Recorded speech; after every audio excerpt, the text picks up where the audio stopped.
اللہ رب العزت نے سب سے پہلے یہ ارشاد فرمایا کہ ہم ان سب کو اکٹھا کریں گے قیامت کا دن، جسے یوم الجمع کہا گیا ہے۔ اس دن جنات بھی اور انسان بھی سارے کے سارے اللہ رب العزت کے دربار میں اکٹھے ہوں گے، جمع ہوں گے۔ اللہ تبارک و تعالیٰ فرمائیں گے جنات کو، قد استکثرتم من الانس، کہ تم تعداد میں انسانوں سے بڑھ گئے تھے، اور جو انسانوں میں سے ان کے دوست ہوں گے وہ کہیں گے ربنا استمتع بعضنا ببعض، کہ ہمارے پروردگار ہم میں سے بعض نے، یعنی ہمارے انسانوں میں سے بعض نے بعض سے نفع اٹھایا۔ قرآن کریم میں اللہ تبارک و تعالیٰ نے ارشاد فرمایا انہو کان رجال من الانس یعوذون برجال من الجن، کہ بہت سارے انسان ایسے تھے جو جنات سے پناہ مانگتے تھے۔ عرب کے لوگوں کا یہ طریقہ تھا کہ جب جنگلوں میں جایا کرتے تھے تو وہاں کے جنگل کا جو سردار ہوا کرتا تھا اس سے کہا کرتے تھے کہ ہم اس وادی میں اتر رہے ہیں، ہم تمہاری پناہ میں۔ اس طرح انسان جنات سے فائدہ اٹھاتے تھے، نفع اٹھاتے تھے۔ اللہ نے فرمایا وَبَلَغْنَا أَجَلَنَا الَّذِي أَجَّلْتَ لَنَا، ہم میں سے بعض نے بعض سے فائدہ اٹھایا اور ہم اپنی اس مدت کو پہنچ گئے الَّذِي أَجَّلْتَ لَنَا، جو تو نے ہمارے لیے لکھی تھی۔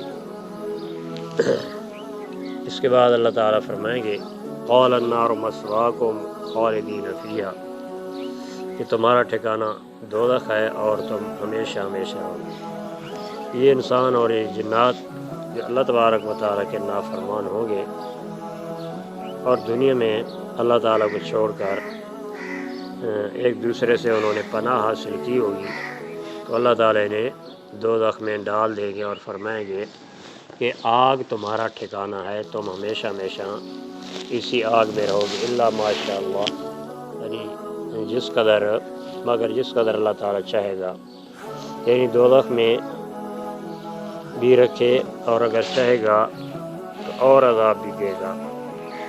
اللہ تبارک و تعالیٰ اس پہ قادر ہے کہ دوزخ میں ڈالنے کے وقت ایک ہی عذاب دے یا مختلف عذاب دے۔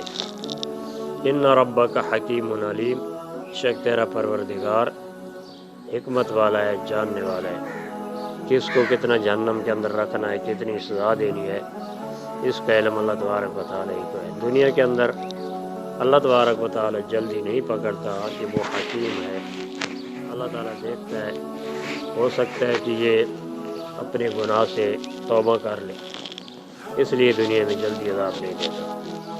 وَكَذَلِكَ نُوَلِّي بَعْضَ الظَّالِمِينَ بَعْضًا، اللہ تعالیٰ فرماتے ہیں کہ دوستی جو یہ آپس میں کرتے ہیں، اللہ تبارک و تعالیٰ ان کے متعلق فرماتے ہیں کہ ہم اسی طرح بعض ظالموں کو بعض کا دوست بنا دیتے ہیں ان اعمال کی وجہ سے جو یہ کمایا کرتے تھے۔ اس طرح اللہ تبارک و تعالیٰ نے آج کے درس کی آخری آیت میں فرمایا کہ اے جنوں اور انسانوں اور جنات کو اللہ نے مخاطب کر کے فرمایا کیا تمہارے پاس تم میں سے رسول نہیں آئے تھے جو تمہیں میری آیتیں پڑھ پڑھ سنایا کرتے تھے اور تمہیں اس دن کی ملاقات سے ڈرایا کرتے تھے؟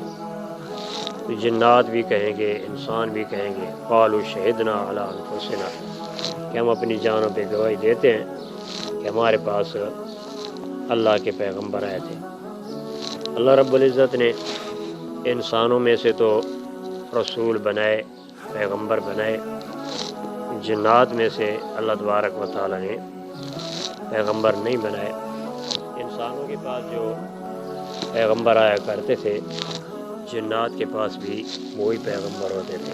جس طرح سورہ جن کے اندر اللہ رب العزت نے ارشاد فرمایا قُلْ أُوحِيَ إِلَيَّ أَنَّهُ اسْتَمَعَ نَفَرٌ مِّنَ الْجِنِّ فَقَالُوا إِنَّا سَمِعْنَا قُرْآنًا عَجَبًا، کہ پیغمبر صلی اللہ علیہ وسلم آپ فرما دیں کہ جنات کی ایک جماعت آئی اور انہوں نے آ کے قرآن سنا اور کہنے لگے کہ ہم نے عجیب قرآن سنا۔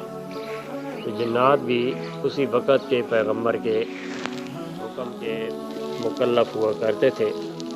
اللہ تبارک و تعالیٰ نے اس لیے یہاں دونوں کا ذکر کیا، جنات کا اور انسانوں کا۔ اصل میں تو پیغمبر انسانوں میں سے ہے۔ اللہ تعالیٰ فرماتے ہیں قالوا شہدنا علی انفسنا وغرتہم الحیات الدنیا، دنیا کی زندگی انہوں نے دھوکے میں ڈال دیا ہوگا۔ پیغمبر تو آئے تھے لیکن انہوں نے دنیا کے اندر پڑھ کر پیغمبروں کی بات کو نہیں مانا۔ وشہدوا علی انفسہم انہم کانوا کافرین، اور وہ اپنے آپ پہ گواہی دیں گے کہ ہم کفر ہی کرتے رہے، ہم کافر ہی ہو کے مرے تھے۔